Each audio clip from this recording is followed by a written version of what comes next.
Muy buenas noches con todos, chicos, señores, muy buenas noches con todos. El día de hoy estamos arrancando con la Data Week, con el primer día. Justamente y a gusto de todos nosotros tenemos acompañándonos a José Rafael Sosa Briceño, quien es un científico de datos con 11 años de experiencia, en grado universitario en Ciencias de la Comunicación y líder del equipo de Data Scientists en Everest, Perú. Apoya el desarrollo de proyectos de transformación digital e innovación tecnológica basados en el uso de analítica avanzada, Big Data e inteligencia artificial en varios clientes. Bueno, esta noche nos va a deleitar con su presentación de el Big Data como habilitador de nuevas capacidades analíticas. Como una breve descripción, tenemos que es un breve repaso de los principales conceptos relacionados con el Big Data y cómo su evolución está fuertemente vinculada con el de la analítica avanzada. Y si no hay ningún inconveniente y si todo está listo, damos pase a José Sosa para que empiece su ponencia de el Big Data como habilitador de nuevas capacidades analíticas. Adelante, José. Gracias, Frank, y gracias, Ricardo, por la organización del evento. Bien, ya me presentaron, mi nombre es José Sosa. Cualquier pregunta que tengan, vamos a tratar de anotarlas y las dejamos para el final para hacer todas las discusiones al respecto al final de la presentación. Intentaré que sea corta. La presentación me quedó un poco más larga de lo que esperaba, de lo que quería, pero trataré de no perder mucho tiempo en algunas láminas que probablemente ya las conocen. Vamos a comenzar. Voy a compartir la pantalla. El título es El Big Data como habilitador de nuevas capacidades analíticas. La idea, como es la primera charla del Data Week, la intención era un poco introducir los conceptos básicos de lo que significa Big Data, pero obviamente yo soy Data Scientist, conozco el tema de Big Data, sin embargo siempre lo veo y lo trabajo desde el punto de vista de la analítica, desde el punto de vista de los datos, de la extracción de información útil o de conocimiento a partir de los datos. Por eso la idea de no solamente en esta exposición hablar de lo que es Big Data, sino también de su vinculación con el Advanced Analytics, con el Data Science o la inteligencia artificial. Entonces vamos a comenzar. Bien, Big Data. Digamos que cuando se habla de Big Data hay muchos términos relacionados, volúmenes de información, análisis, investigación, almacenamiento, plataformas distribuidas, Hadoop muchas veces, etc. Entonces, a veces no es tan sencillo, incluso desde un punto de vista ya más académico, la definición formal de Big Data es bastante controvertida, digamos, porque no es tan precisa. El concepto o la idea de lo que significa Big Data o lo que representa Big Data para una empresa, generalmente es relativa y depende del contexto y depende del uso y de la percepción que tenga la empresa que lo está utilizando, para la que puede que el término Big Data significa diferentes cosas. Evidentemente, si nos paramos desde un punto de vista de una empresa grande como Amazon, como Google, Big Data es algo completamente distinto a lo que representa el Big Data para una empresa mediana o grande, pero que no con esas dimensiones. Entonces, vamos a ver, todos los días, este es un gráfico que a mí me gusta mucho y que se actualiza todos los años, que nos muestra en una sola imagen el flujo de información que se está generando en un minuto. Digamos que esto evidentemente son valores promedio, ¿no? O sea, no es que todos los minutos se genera esto. Hay momentos picos, hay momentos de menor frecuencia, pero sin embargo tenemos que entender algo. Internet no descansa, nunca duerme. Siempre hay personas para las que es mediodía y están utilizando mucho Internet, o muchas las redes sociales, o mucho el correo electrónico del trabajo, o muchos están leyendo periódicos y fuentes de documentación en línea. Entonces, tenemos cosas como Facebook, por ejemplo, en el cual se ingresan o se loguean una cantidad de 1.3 millones de personas en un minuto. En YouTube se despliegan cerca de 4.7 millones de videos. 400.000 aplicaciones son descargadas desde las aplicaciones de los repositorios de aplicaciones como el App Store o el Google Play. 694.000 imágenes son visualizadas en Instagram, 194.000 tweets, 1.600.000 ingresos en Tinder, se envían cerca de 190 millones de correos, etc. Es decir, el volumen de información en un minuto se despliegan cerca de 764.000 horas de video en Netflix, por ejemplo. Entonces, eso es un poco la idea de demostrar el impacto o la importancia que tiene el flujo de datos dentro de Internet, la importancia que tiene Internet hoy en día para casi todas las cosas que hacemos en nuestra rutina, en nuestra vida diaria. Esa cantidad de información que fluye a través de la red, muy buena parte de ella se queda almacenada en alguna parte. No solamente los contenidos, sino también las interacciones que tenemos nosotros los usuarios con las diferentes aplicaciones. Entonces, esa información está allí y por lo general se utiliza para algo. Entonces, ¿qué impacto tiene esto? Fíjense que ya hace 10 años probablemente se hablaba de un crecimiento exponencial de los datos. Se hablaba de un aumento increíble de la información que se manejaba tanto dentro de las organizaciones privadas o públicas como la que se estaba generando en Internet. Hoy en día, esto sigue manteniéndose, pero además a escalas muchísimo mayores. Hay un gran crecimiento en el volumen de los datos. No solamente crecen los datos, sino que además el tipo de dato que más aumenta en Internet es lo que llamamos el dato no estructurado, es decir, es información que puede tener mucho valor, pero es difícil de trabajar porque es información no estructurada.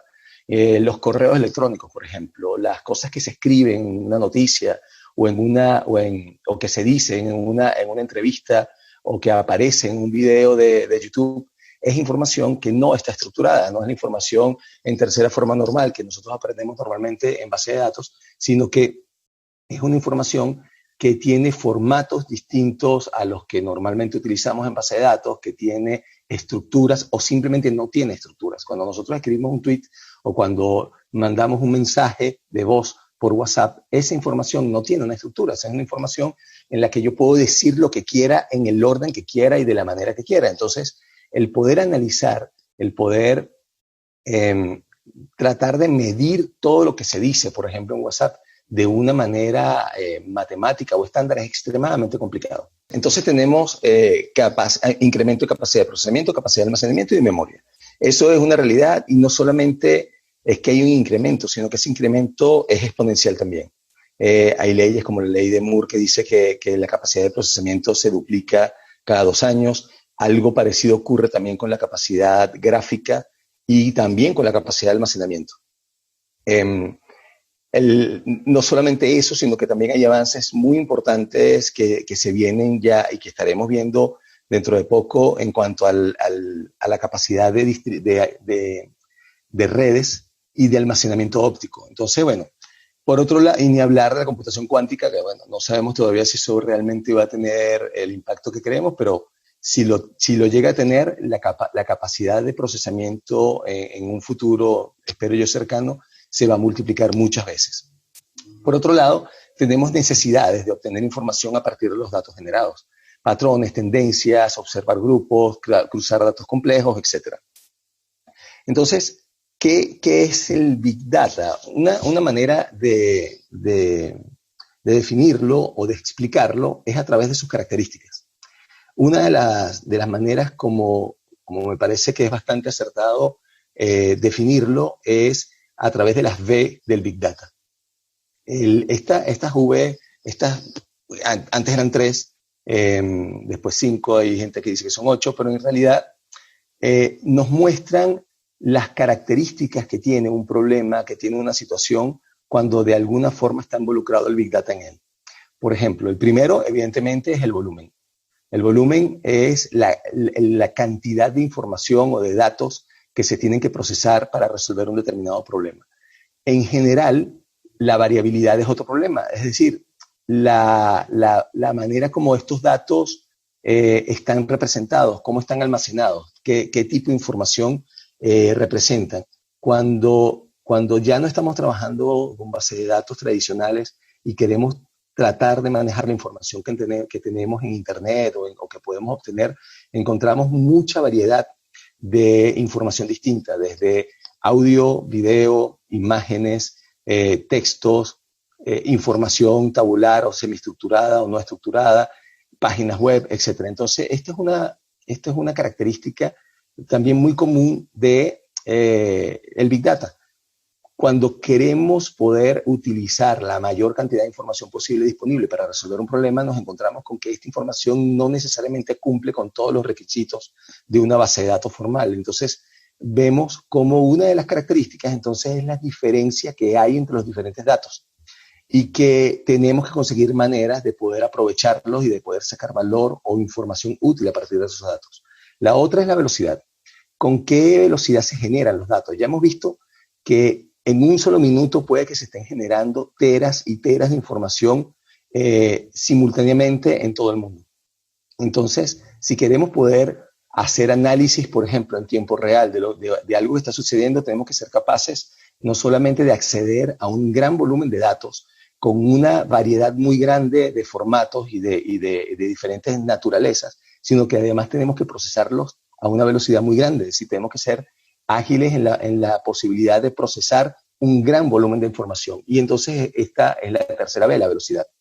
En general, los datos se generan a velocidades muy grandes. Si queremos poder, por ejemplo, analizar la información que fluye a través de las transacciones bancarias para poder identificar cuándo pueden estar ocurriendo posibles fraudes y hacerlo en tiempo real y poder informar al cliente en el momento, tenemos que poder o tenemos que estar en la posibilidad o en la capacidad de mirar miles o cientos de miles de transacciones que se realicen en minutos, en una hora, analizarlas y responder en un tiempo en el que la respuesta sea pertinente. No tiene sentido que si se está clonando una tarjeta, por ejemplo, le informemos al usuario una semana después. Entonces, el otro es la veracidad. Existe una gran cantidad de información disponible y que probablemente querramos usar, pero no necesariamente esa información está limpia, no necesariamente esa información es consistente o es correcta. En la data que podemos conseguir, tanto en Internet como no, puede que la información no sea tan consistente, puede que no todo realmente esté bien, esté limpio, esté curado, de manera que no siempre podemos confiar con los ojos cerrados en los datos. Quienes tienen muy claro eso son los estadísticos. Los estadísticos saben que un conjunto de datos, si no tiene rigurosidad, si no está limpio, difícilmente puede otorgarnos información útil. Eso no es tan cierto, digamos, porque ya se ha demostrado, por ejemplo, cómo en ciertas situaciones, cuando podemos acceder a Big Data, si bien la información no esté curada o proviene proviene directamente de las fuentes, con todas las problemas que esto pueda significar, en muchos casos, cuando hablamos de Big Data, es muy probable que sí podamos obtener información útil a partir de allí. Y ahí entramos en la última B, el valor. Es decir, la posibilidad de extraer valor de los datos que estamos obteniendo. Entonces, cuando tenemos todas estas características, principalmente las primeras tres, es decir, el volumen, la variabilidad y la velocidad, cuando tenemos esas tres características o alguna de ellas se presenta, digamos, como muy fuerte en una situación dada, es muy probable que estemos frente a un problema de Big Data. Obviamente, como les comentaba, eso dependerá siempre del punto de vista de la percepción, la perspectiva de la empresa que la necesita o que la está trabajando.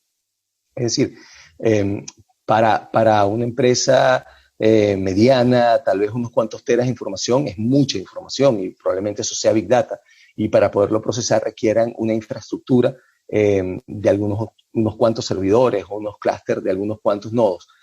Cuando hablamos de Google, probablemente Big Data ya no es eso. Ya Big Data puede que sea una matriz en donde intentamos identificar las relaciones de todas las páginas web del mundo contra todas las páginas web para saber cómo se referencian unas con otras, y entonces hablamos de matrices inmensas de cientos de miles de filas por cientos de miles de columnas. Entonces, eso es Big Data también. Entonces, pero en cualquiera de esos casos vemos que se presentan estas B. Entonces, ¿cómo funciona, digamos? ¿Cómo resolvemos el problema de trabajar con tantos datos? ¿Cómo hago, por ejemplo, en una computadora tal vez normal hoy en día con unos 10 procesadores y 64 GB de RAM para trabajar con tanta información, cuando incluso es probable que la data que quiero procesar ni siquiera cabe en el disco duro que tengo. Entonces, la respuesta es divide y vencerás. Básicamente, la intención de trabajar con grandes volúmenes de datos es la utilización de recursos computacionales distribuidos, de tener la data distribuida en muchas computadoras y hacerlo y procesarlo de manera inteligente. Es decir, procesar esa información que está distribuida, picada en pedazos, procesarla de forma tal de que cada nodo trabaje con la data que tiene internamente, de manera de minimizar la información que se transfiere a través de la red. Haciendo eso de manera cuidadosa e inteligente, como les decía, es posible hacer una gran cantidad de procesamientos distintos que permite resolver problemas grandes en cuanto a data, en cuanto a volumen, a velocidad o a variabilidad, pero al mismo tiempo de una manera eficiente. Y mientras más grande la data, la estrategia sería picarla en más pedazos. Básicamente de eso se trata. Entonces veremos que la mayoría, si no todas, las soluciones de Big Data, las infraestructuras, plataformas asociadas con Big Data, hacen básicamente eso. Dividen el problema en pedazos. El principal problema es la data, digamos que todo lo orientamos a los datos. Entonces, esos datos se pican en pedazos, se distribuyen en muchos nodos y se procesan en paralelo. Es decir, cada uno de esos nodos que tiene memoria, tiene almacenamiento, tiene procesamiento, aprovecha todos los recursos para trabajar sobre los datos que han sido almacenados en él. Y mientras más pedazos tengamos de la data, el trabajo de cada nodo va a ser más pequeño. Por tanto, el proceso global terminará haciéndose más rápido. Eso es más o menos lo que ocurre cuando estamos procesando Big Data. Ahora, hay soluciones, digamos, particulares que utilizan esta misma idea y que las vamos a ver más adelante. Hay soluciones como Hadoop, Google tiene su propia solución para Big Data, hay otras alternativas hoy en día. Entonces, ¿qué es lo que hacemos? Tomamos información independientemente de cuál sea la fuente, el área, la industria o el sector económico donde estamos trabajando y obtenemos la información que puede venir en cualquier formato, en formatos semi-estructurados como XML o CSVs, formatos no estructurados tal vez como logs, base de datos, textos, JSON, objetos binarios como imágenes, texto, etc. Y se procesan de una forma que atiende a un paradigma de procesamiento distribuido que se llama MapReduce.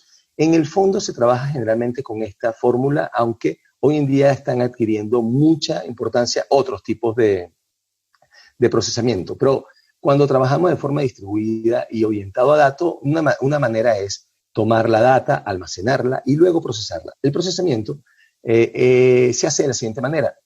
Cada uno de los problemas o de los algoritmos que quiero realizar los distribuyo en tareas pequeñas. Le digo a cada uno de los nodos que tiene un pedazo de la data qué debe hacer.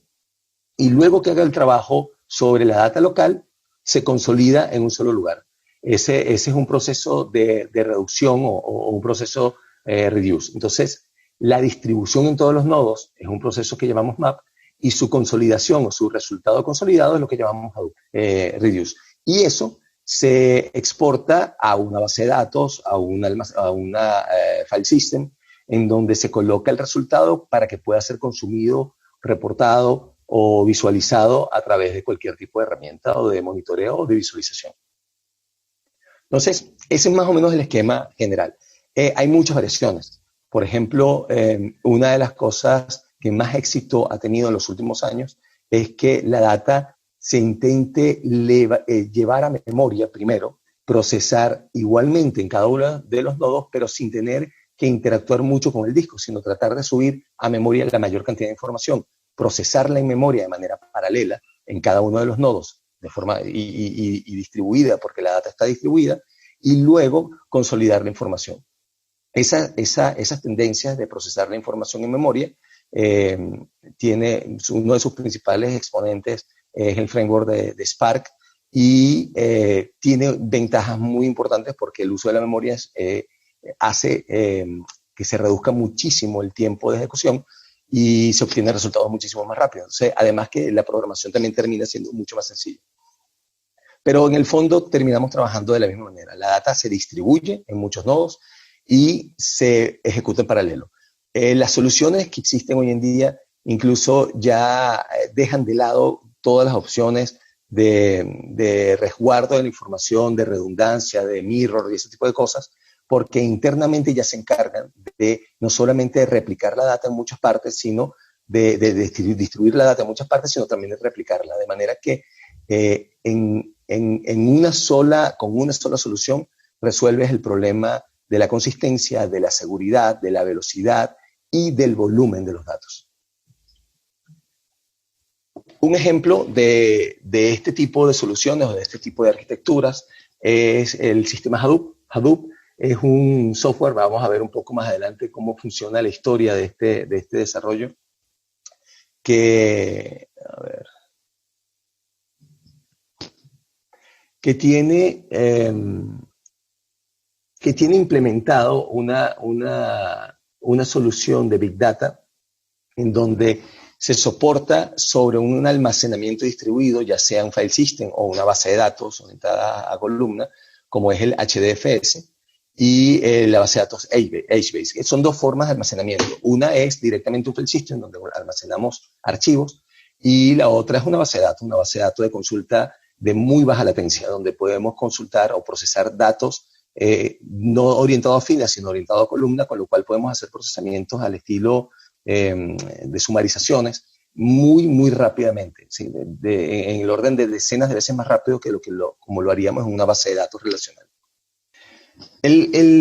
Sobre esa base se colocan entonces la capacidad de hacer procesamiento distribuido.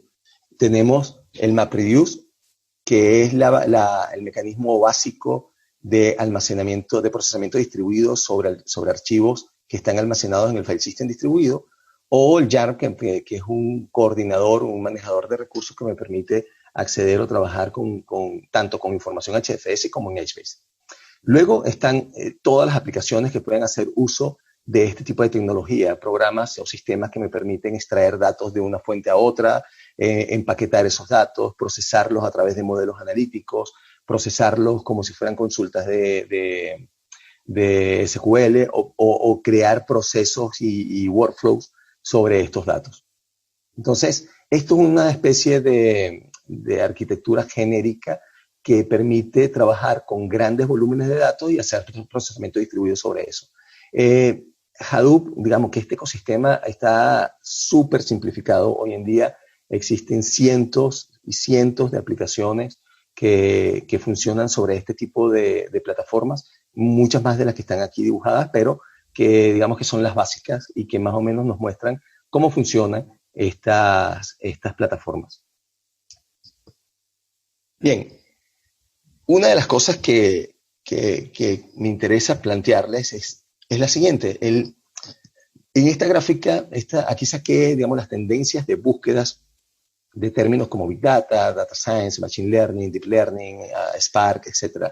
La azul clara, la azul, es la tendencia, digamos, del Big Data.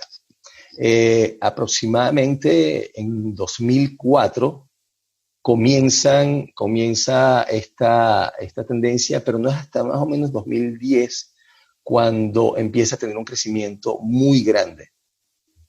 La gráfica es bien interesante porque vemos cómo las líneas amarilla, roja y morada se parecen bastante. Ellas corresponden a lo que es ciencia de datos. La amarilla, la roja es Data Science, perdón, la amarilla es Machine Learning, la roja es Data Science y la morada es Spark. La verde está un poco más abajo, pero tiene un comportamiento bastante similar y es Deep Learning. Tiene mucho sentido, dado que Deep Learning es un área de la analítica avanzada que forma parte del Machine Learning, que a su vez forma parte de lo que es la ciencia de datos o la inteligencia artificial. Entonces, obviamente las tres gráficas tienen un gran parecido porque en cierta forma se correlacionan muchísimo. La que no correlaciona tanto es la de Big Data. Sin embargo, aquí la idea de esta gráfica es mostrarles cómo hay un repunte en el Big Data antes Y este repunte tiene un efecto como de jalar las curvas amarilla, roja y morada. Es decir, el surgimiento del Big Data de alguna forma impulsó el surgimiento y la evolución de la ciencia de datos o el machine learning. Y el cómo lo estamos viendo. Hay un incremento muy importante en las tecnologías, infraestructuras y plataformas de procesamiento de datos masivos que genera un impacto en la industria inmenso. Vamos a ver un poco más adelante cómo esto permitió el desarrollo de algunos proyectos muy importantes de almacenamiento masivo de datos y que cómo algunas empresas comenzaron a mostrar y a demostrar cómo la capacidad de almacenar y de procesar de manera rápida, ágil, estos grandes volúmenes de datos les daba la posibilidad de generar información, de tomar decisiones más rápido y de crear modelos de negocio disruptivos. Esto, evidentemente, puso sobre el tapete la importancia de la ciencia de datos, la importancia de la analítica avanzada. Primero, la importancia de la estadística y luego de todas estas tecnologías que se crearon a partir de la matemática y de la estadística y que comenzaron a evolucionar para poderle dar frente, poderle dar respuesta al gran volumen de datos que se estaban generando y que ponían un gran reto, digamos. Entonces, es el primer gran impacto que tiene el Big Data sobre la ciencia de datos o la analítica avanzada. Entonces, ¿qué es eso? ¿Qué es Advanced Analytics? ¿Qué es Data Science? Vemos en esta nube de palabras cómo la palabra Data Science tomada de redes sociales está vinculada con otros términos como Predictive Analytics, Data Mining, Models, Computer, patrones matemáticos, Machine Learning, visualización, estadística, información, social network, etcétera, etcétera. Sí, es una ciencia, es un área de conocimiento también cuya definición tiene varias acepciones, pero que de alguna forma incluye todos estos términos. Esta ciencia, digamos, que surge o comienza a nombrarse hace ya unos tal vez 20 años, pero que realmente tiene un impacto o comienza un impulso de esto después del surgimiento del Big Data, después del despegue del Big Data, surge de varias áreas, ¿no? Es una disciplina que nace de la conjunción de varias áreas del conocimiento, como la matemática, la estadística, el cálculo numérico, la programación, la computación de alto rendimiento, la computación distribuida, la computación paralela, el data mining, y mezcla todo esto con el objeto, primero, de poder hacer frente al gran volumen de datos que se están generando y se están almacenando en estas plataformas de Big Data, y segundo, para poder ofrecer a las empresas y a las organizaciones la posibilidad de extraer información útil, conocimiento a partir de esos datos. Entonces vemos que la analítica avanzada viene de una serie de desarrollos, digamos, que arranca con lo que conocemos normalmente como estadística. Esta estadística normalmente que conocemos hoy en día como analítica descriptiva, que tiene una cantidad de algoritmos, de métodos que tratan de explicar lo que ocurre en un conjunto de datos, de analizar cuáles son los patrones de comportamiento de esos datos y de hacer inferencias sobre esos datos. Evoluciona hacia técnicas que permiten hacer diagnósticos sobre esos resultados, poder generar explicaciones de lo que está ocurriendo para facilitar la toma de decisiones. Y posteriormente la evolución de estas técnicas hacia la posibilidad ya no solamente de explicar lo que ha pasado, lo que reflejan los datos, sino también a partir de esos datos poder predecir lo que va a ocurrir. Poder predecir lo que va a ocurrir es la posibilidad de crear modelos que no solamente puedan darme insights de lo que está pasando en mis datos o lo que ha ocurrido en un determinado periodo de tiempo, sino que además tienen la capacidad de decirme qué es lo que va a ocurrir, qué es lo que va a pasar, qué es lo que cómo puedo trabajar con un determinado cliente o con una determinada situación cuando se presenta una situación en la cual no tengo datos previos que me digan o que me permitan saber estadísticamente qué significa o qué es lo que está pasando, sino que me van a permitir manejar datos a futuro.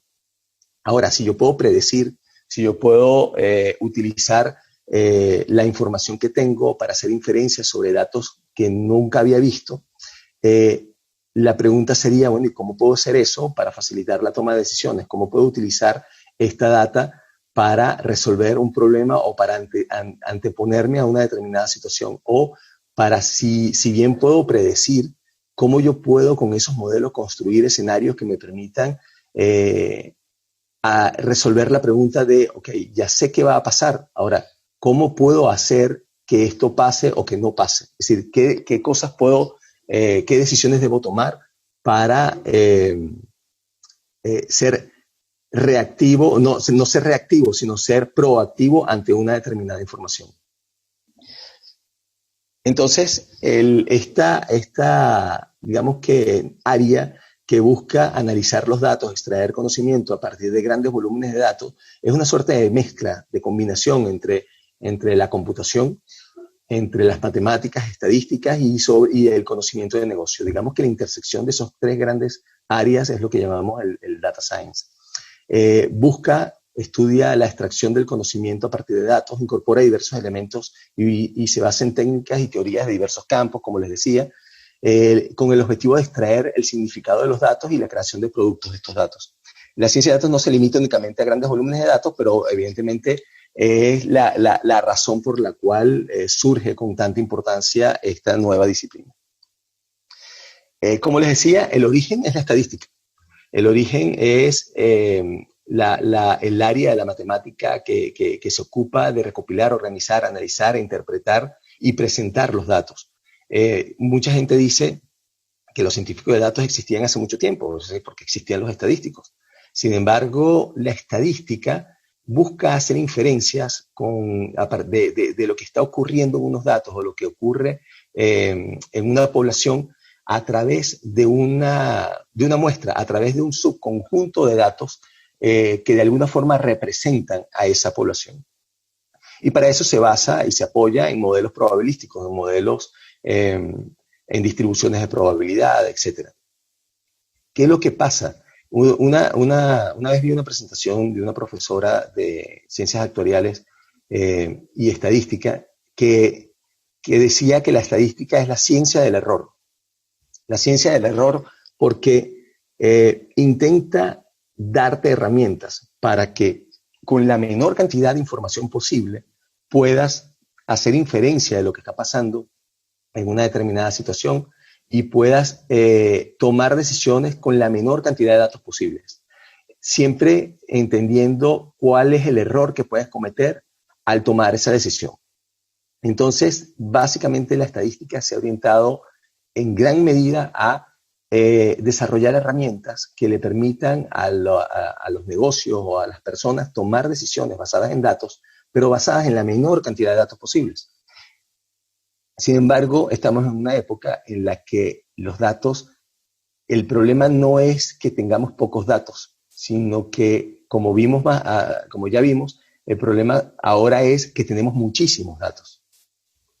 Entonces, vemos cómo la analítica evoluciona gracias al Big Data, pero también viceversa. Es decir, si analizamos los trending de Google para ver cómo evolucionaron estos términos, Big Data, Data Science, Machine Learning, etc., pareciera que lo primero fue el Big Data y luego surgió la ciencia de datos. Sin embargo, en realidad no es así. La historia es a la inversa, digamos. Hace bastante tiempo, digamos en el 96 al 98, Larry Page estuvo trabajando en su doctorado Y en ese trabajo él planteó un modelo matemático, o sea, un modelo para resolver el problema de rankear las páginas web.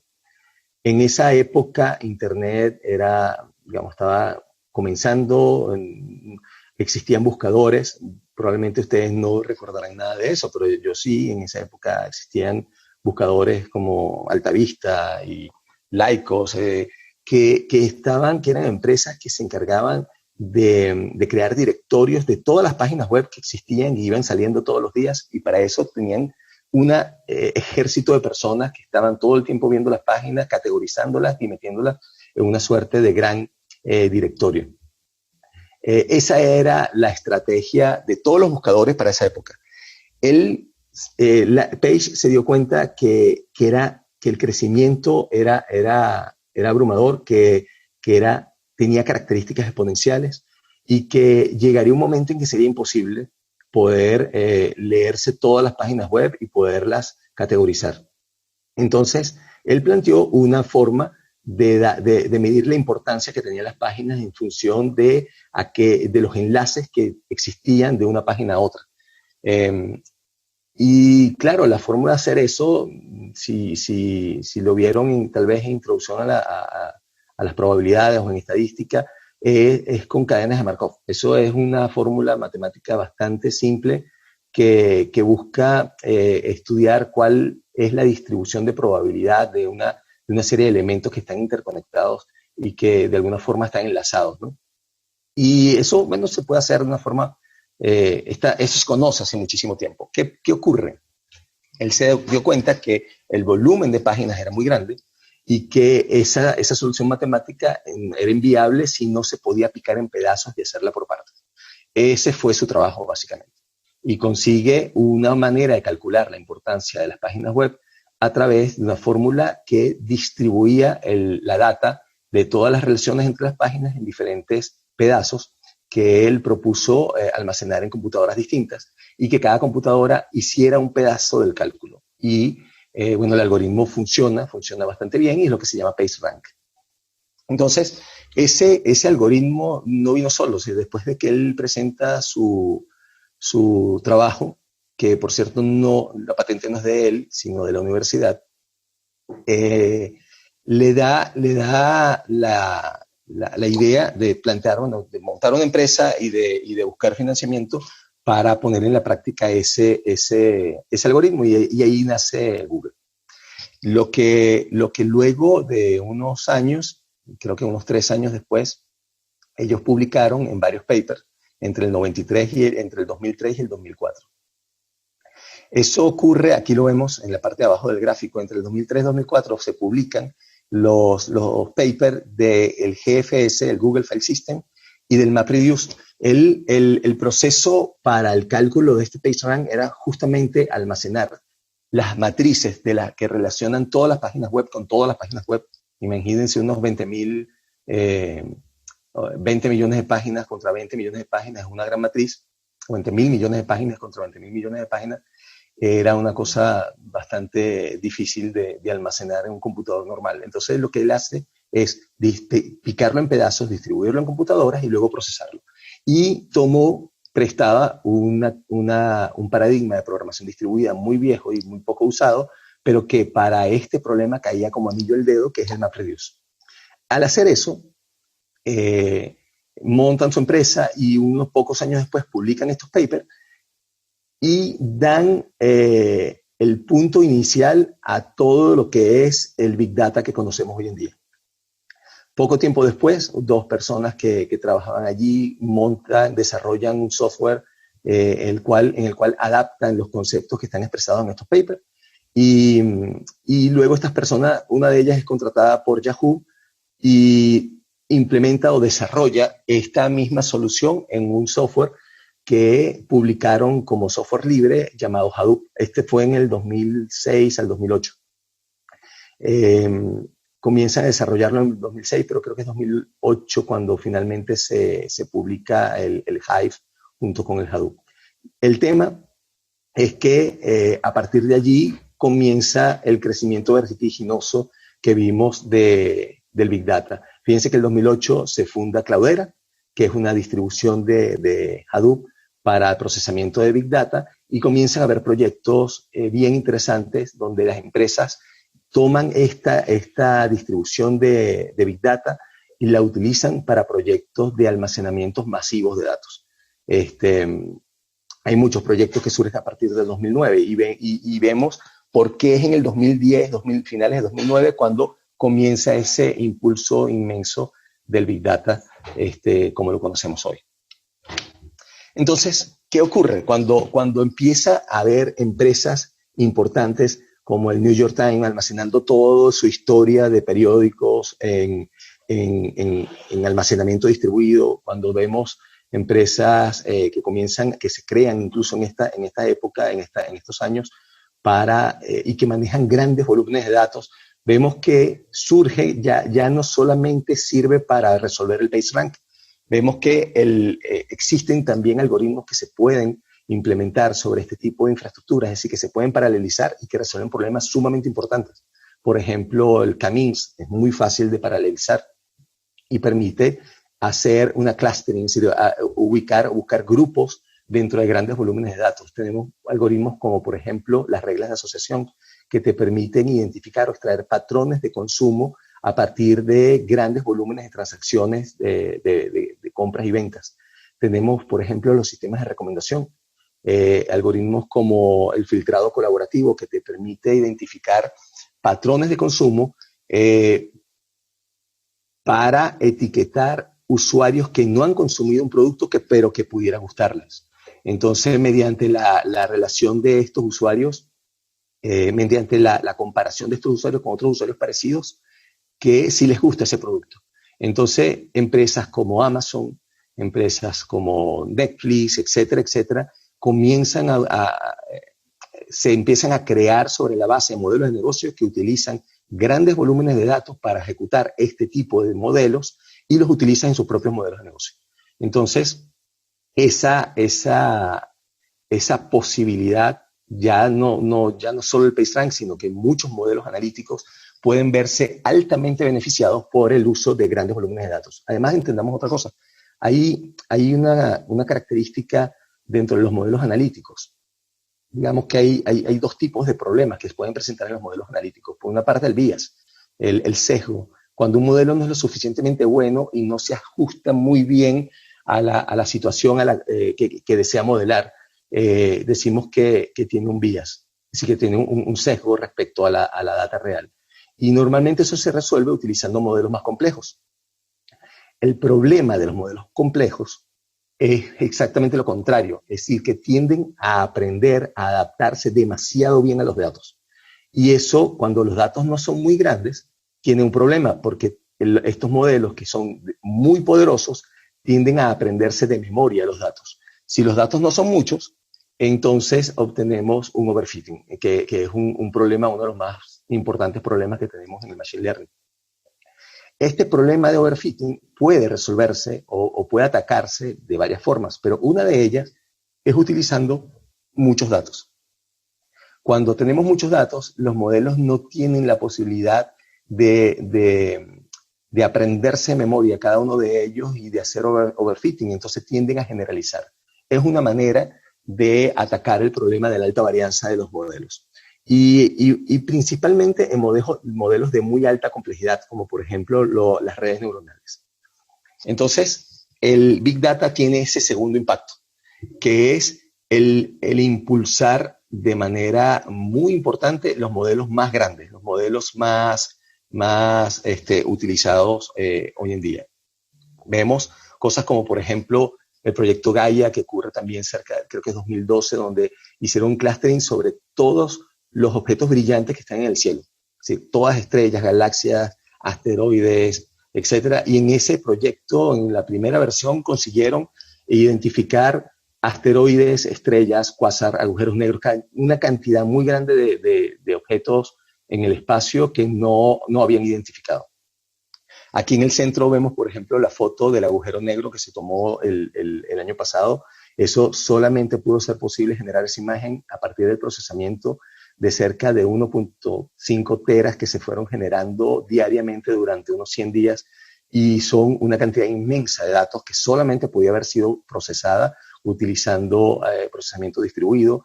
La genética, no sé si, no soy experto en genética, pero el genoma humano tiene entre 23 y 26 mil genes diferentes que los podemos ver como si fueran tacos de Lego. Es una forma de, de, de armar todos los elementos necesarios para cualquier rasgo fenotípico, es decir, para cualquiera de nuestras características físicas.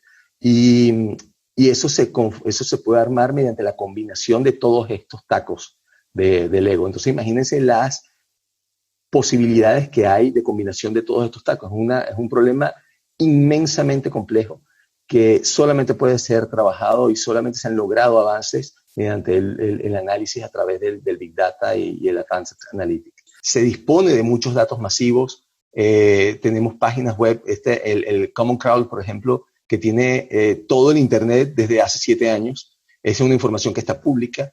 El ImageNet con imágenes, las caras. Hay sitios para buscar datos de acceso público como el Google Dataset Search o Kaggle. Esa búsqueda, esa proliferación de datos masivos se corresponde también con el incremento de las capacidades de cómputo que ya habíamos comentado y trae un resultado que a mí me parece sorprendente, que es la creación de modelos gigantescos. Modelos como, por ejemplo, el GPT-2 del año pasado, que llegó a tener 1.5 o 1.500, perdón, miles de millones de parámetros. Eso es un modelo gigantesco y que es capaz de generar un lenguaje natural. Aquí hay un ejemplo de un texto generado por el modelo en donde simplemente se le dio como contexto un hallazgo impactante, un científico descubrió una manada de unicornios, tal, y la máquina o el modelo generó un cuento completamente inventado, pero perfectamente coherente, como si fuese sido escrito por un ser humano. En donde no solamente eso, sino que dice, por ejemplo, el doctor Jorge Pérez, biólogo del evolutivo de la Universidad de La Paz, después tal, y después lo sigue nombrando como si recordara efectivamente y pudiera hilar todo lo que estaba haciendo. Ese modelo del año pasado tenía 1.500 billones de parámetros. La versión 3, que acaba de salir hace un poco más de un mes, perdón, tiene 175 mil millones de parámetros. Entonces ahora estamos viendo una cosa increíble y es que no solamente los modelos se apoyan en el Big Data para poder procesar, para poder crear modelos increíblemente complejos y grandes, sino que además el tamaño del modelo también es Big Data y solamente puede ser procesado en la nube y a través de procesamiento de hardware bastante avanzado.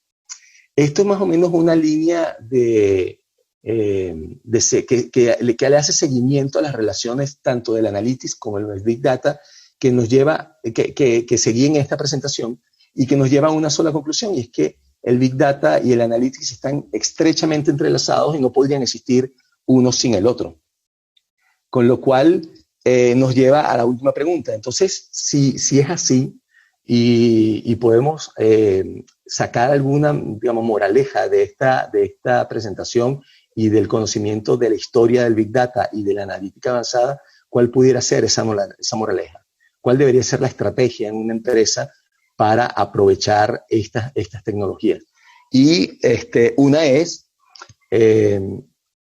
crear un data lake, comenzar a unir en un solo lugar a través de tecnologías que procesen, que tengan la capacidad de procesamiento de Big Data, la información que generan y la información externa que pueda ser útil para tomar decisiones, tanto estructurada como no estructurada, en lo que llamamos un gran lago de datos, en donde tenemos todos los formatos y toda la información, digamos, curada, pero junta en un solo lugar, que luego le permita a los analistas de negocio, a los arquitectos de datos, a los científicos de datos, poder procesarla de manera ágil, porque son plataformas Big Data, y juntas, es decir, poder utilizar la mayor cantidad de información posible para poder crear modelos y crear nuevos modelos de negocios con la data que es de esa organización. Entonces, la estrategia es une tu data, métela en un data lake y una vez que la tengas allí, comenzar a buscar, a explorar, a analizar y a construir a partir de ella herramientas, modelos, estrategias que permitan a las empresas avanzar y estar al día, digamos, con las tecnologías. Al comienzo les hablaba del Hadoop y del Big Data y de un ecosistema de aplicaciones que están relacionadas, pero fíjense cuál es el landscape del Big Data y la inteligencia artificial para el año pasado. Vemos que no solamente existen hoy en día empresas orientadas a las infraestructuras, plataformas, desarrollos de Big Data, sino también para las herramientas analíticas para poder extraer conocimientos sobre esos datos y herramientas que están orientadas específicamente a diferentes industrias, sectores económicos, herramientas de desarrollo, de extracción de datos, de fuentes de datos, etc. Entonces, es un mundo muy grande y que puede ser aprovechado por todas las empresas que de alguna forma procesan, trabajan con datos, con clientes, etc. Entonces, hasta aquí la presentación. Muchas gracias por tan importante información, José. Agradecemos y valoramos cada minuto de tu tiempo que has tomado para poder presentarnos esto. Y no queremos irnos sin que respondas una sola pregunta nada más, que ha sido una que ha recibido 23 votos en nuestro slide, y es: ¿cuál sería la arquitectura ideal para iniciar con una solución de Big Data? Ojo, que teniendo en cuenta el presupuesto de las medianas empresas. Sí. Esa pregunta no es nada sencilla. Primero, una arquitectura. Si se trata de una empresa mediana a grande, puede que estemos hablando ya de Big Data. Incluso algunas startups cuyo modelo de negocio se orienta al análisis de información grande, puede que requieran también plataformas de Big Data. Empresas medianas a grandes puede que trabajen con plataformas on-premise o híbridas, es decir, que distribuyan parte de su información tanto en la nube como en plataformas on-premise. La tendencia es utilizar la nube. La ventaja de la nube es que te quita muchos problemas de administración de servidores y de plataformas. Por otro lado, te facilita el ajuste de los costos y del presupuesto, porque te cobra en general, si se usa inteligentemente, solamente por lo que utilizas. Es decir, tú puedes requerir una plataforma de procesamiento muy grande, a lo mejor por unas cuantas horas para procesar un algoritmo, pero una vez que termina solamente necesitas tener la data guardada, ya no necesitas los nodos de procesamiento. Entonces, eso te permite jugar con el presupuesto para mantener los costos bajos, pero manteniendo la posibilidad de escalar y de aprovechar una plataforma de procesamiento muy grande. Algunas empresas no pueden darse ese lujo. Algunas empresas están obligadas, digamos, por la legislación, a mantener su data resguardada bajo determinados criterios, con lo cual están obligados a trabajar en plataformas propias, en servidores propios, en centros de datos. En esos casos también es factible trabajar con plataformas de Big Data, con el uso de distribuciones como Cloudera, por ejemplo, que te provee la misma solución de Big Data con Hadoop y todo su ecosistema, pero que puede ser instalado en un centro de datos propio. Si no hace falta, si no tienes ese tipo de restricciones, puedes hacer lo mismo, pero utilizando serverless, usando los servicios que ofrecen las diferentes nubes como Google, como Amazon, AWS o Microsoft con Azure, en la cual tienes la posibilidad de acceder a la Big Data o a las plataformas para procesar Big Data, pero sin tener que comprar esos servidores o esas plataformas, sino que solamente pagas por su uso. Entonces, creo que esa es un poco la respuesta en cuanto a la arquitectura. Sin embargo, la pregunta que tienen que responder primero es: ¿qué es lo que van a hacer? ¿Para qué la necesitan? Porque siempre el para qué es lo que va a determinar cuál es la arquitectura que se va a necesitar en un determinado problema. Y ajustándolo siempre a las necesidades, van a poder obtener un resultado óptimo para responder o para resolver el problema que quieren resolver.